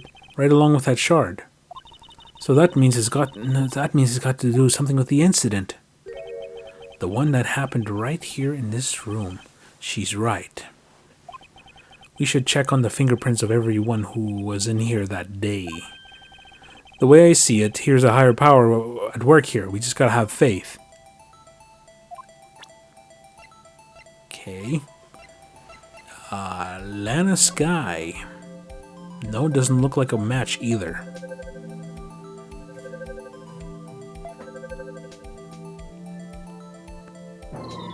Nope. And then they're gonna talk all over again. No, it doesn't look like a clue. Yeah, blah blah blah.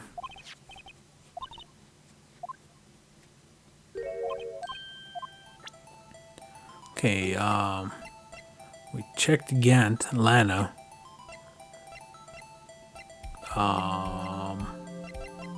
Okay, Bruce Goodman. Doesn't look like it either.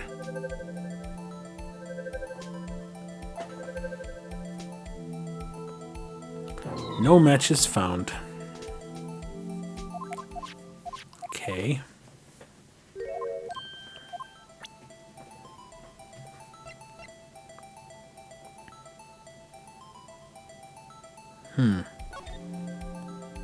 Wait, I think was I checking Lana again?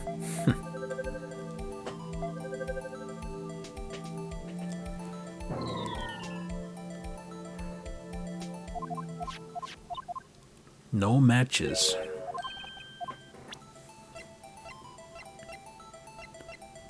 Jake Marshall. Check Emma. She was the one who was present, and look at this. Match found.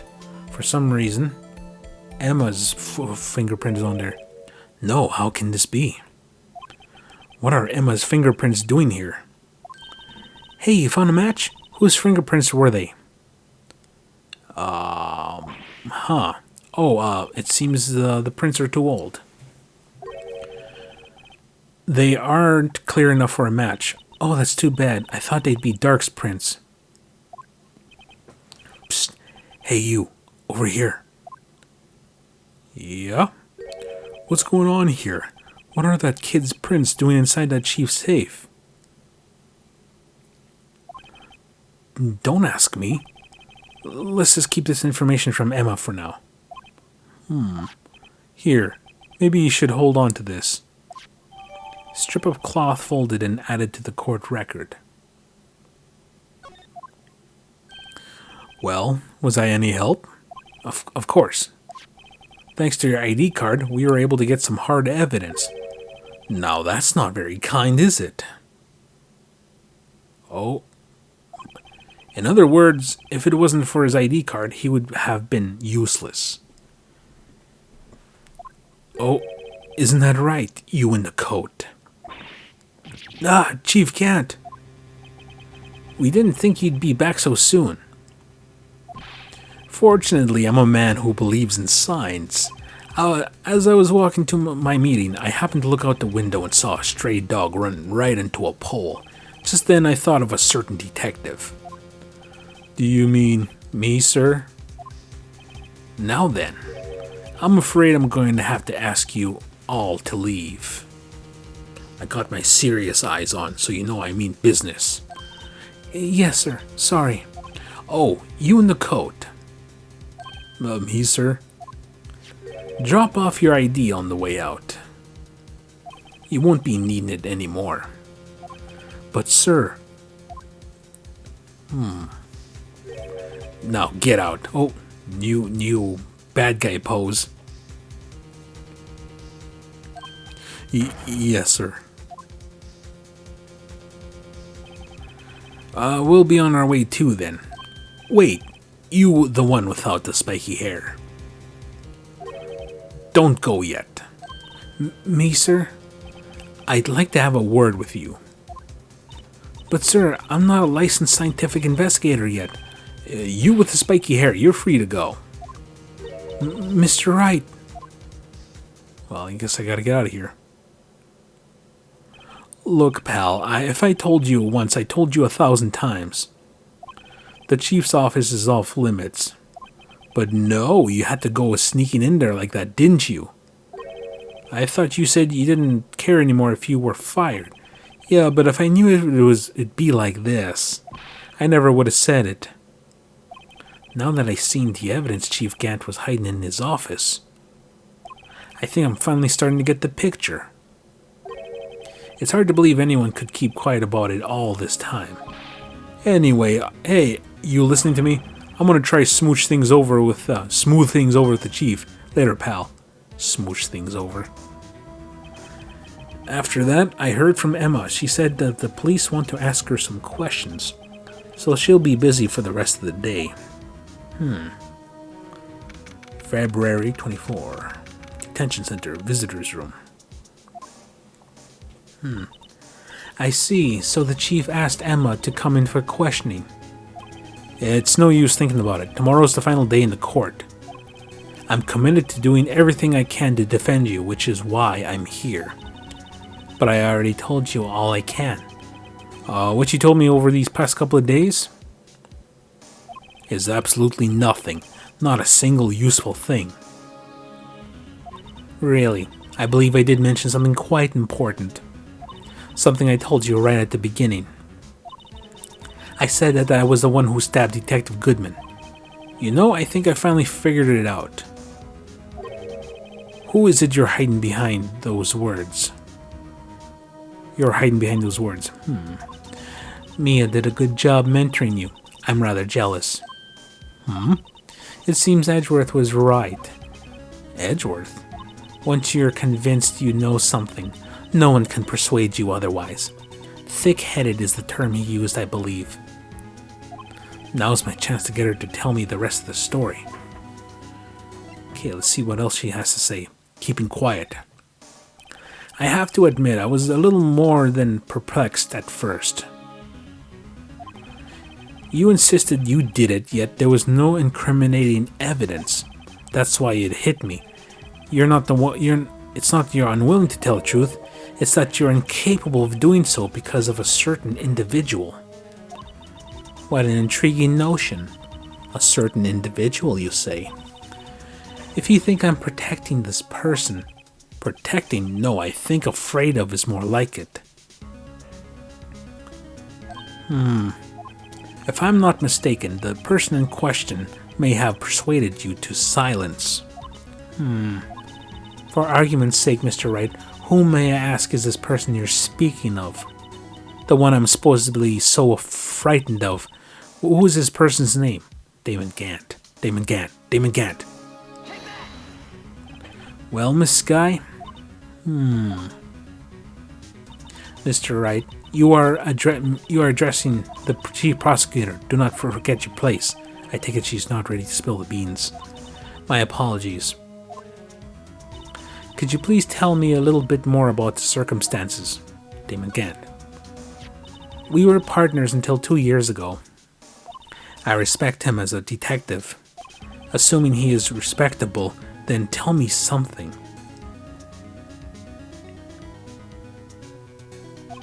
Why would he try to hide his crimes? His crimes? Both you and Edgeworth will be brought before a board of inquiry for what you did. Specifically hiding and forging evidence. Of course, these are serious offenses. Why is it, though, that Chief Gant's name was never mentioned?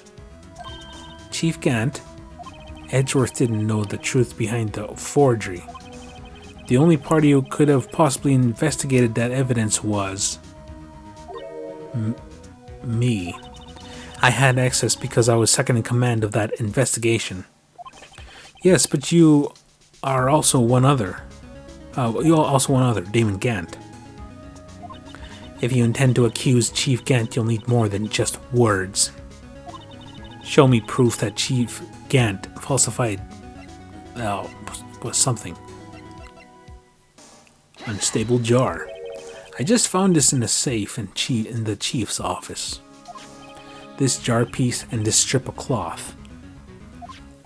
Do you know what these are?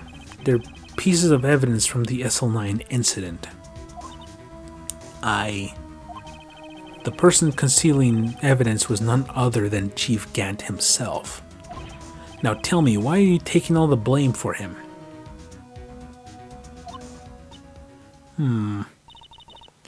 Touché, Mr. Wright. It's just as you surmised. I cannot disobey the chief's orders, even if it means being found guilty for murder. Why not? Come now, Mr. Wright. You can't possibly expect me to be able to tell you that. 3 days ago, I had no choice but to cooperate in the murder of Detective Goodman. Or perhaps I should say, follow orders. Yes, that's more accurate than cooperate. Orders. Although I can't tell you the details, I can say that I was given an order that day. I need you to dispose of Bruce Goodman's body.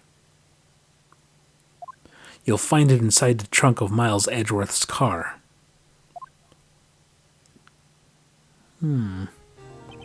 Just as I suspected. Despite what everybody believes, you were not the one who murdered Detective Goodman. Correct. I was trying to take the body out of Edgeworth's car.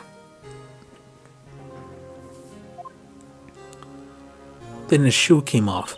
The trunk was broken. I discovered that the murder weapon while investigating the body. The murder weapon? You mean Edgeworth's knife? No.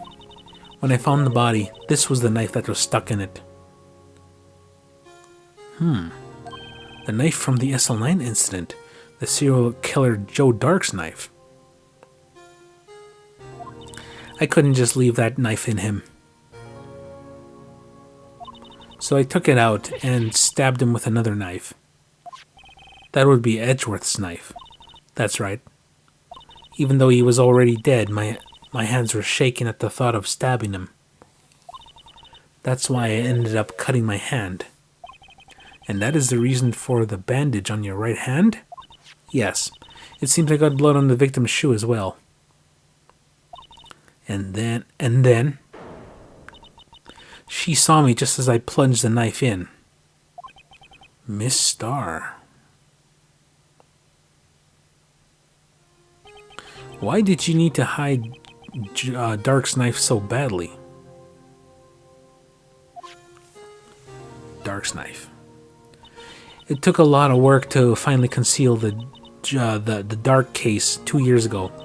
It was over with. I didn't ever want it to be opened again.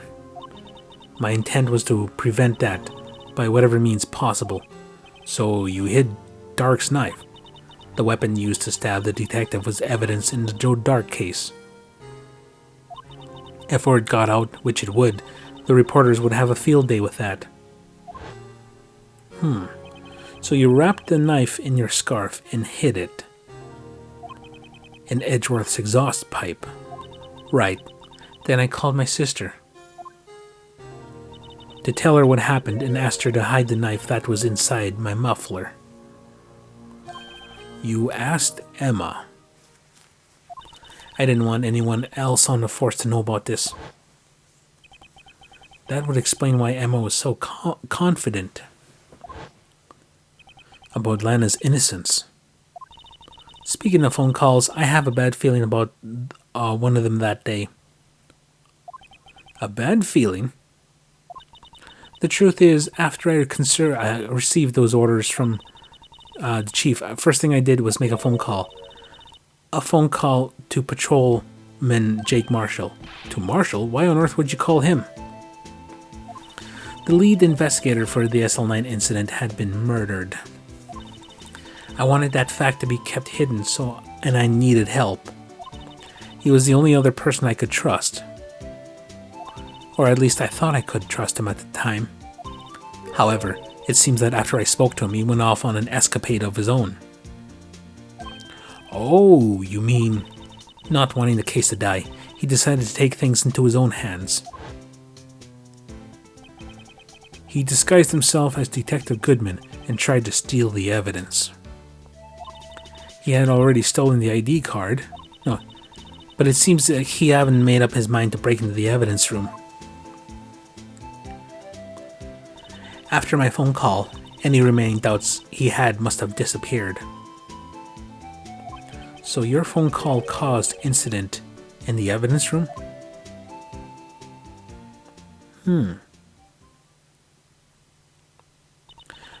I'm afraid that's all I can tell you. But Lana, you've earned my respect. No, you've earned my respect, Mr. Wright, both as a defense attorney and an investigator. Now, please, don't pursue this any further in court tomorrow. Oh, tomorrow's trial. There's only one way to drive off Lana's demons. I got to get to the bottom of everything.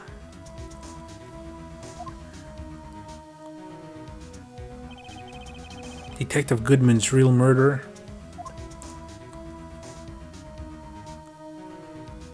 And what went down in the chief's office 2 years ago?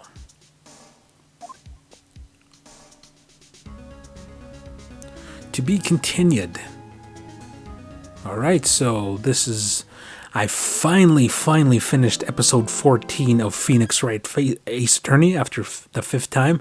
So I've been like, it's been like, what do you call it?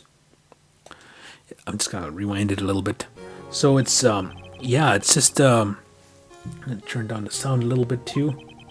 But, yeah, it's like 10 hours on these two, on this episode. That's just too much. But I really wanted to get through this. So, yeah, if it wasn't for my computer breaking down, I probably would have been done this game already. But anyway, so we will continue this off sometime next week. And I don't know what day. I'm not going to try to figure that out right now. But next week, I'm going to continue off in the actual game. So I hope you enjoyed today's video. And yeah, we'll finally get to Phoenix Wright episode 15 next week. Until then, we'll see ya. Have a good one.